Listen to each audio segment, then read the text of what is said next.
1963లో పుట్టింది. అంటే నేను పుట్టక ముందు రాయదుర్గం మున్సిపాలిటీ పుట్టింది. పుట్టినప్పటి నుంచి ఈ చెత్తను శుభ్రం చేసే కార్యక్రమం చేయాల. గతంలో ఎవరి ఇంటి దగ్గర ఉండే చెత్తను వాళ్ళు తీసేసుకునే వాళ్ళు. తర్వాత దాన్ని మున్సిపాలిటీ బాధ్యత తీసుకొని ఒక ప్రాంతాన్ని సెలెక్ట్ చేసి ఆ ప్రాంతంలో దాన్ని నిల్వ చేసే కార్యక్రమం చేస్తూ ఉంది. అట్లా నిల్వ చేసి చేసి చేసి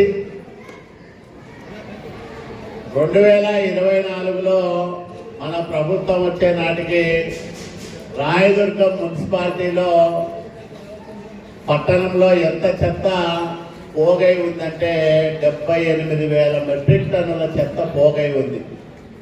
అంటే మనకి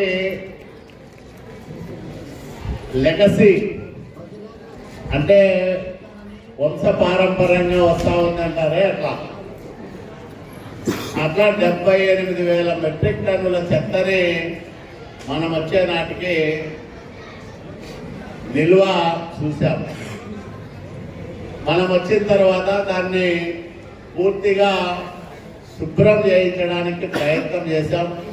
ఒక 7,000 మెట్రిక్ టన్నుల పైన శుభ్రం చేసిన తర్వాత ఆ కాంట్రాక్టరు మానేస్తే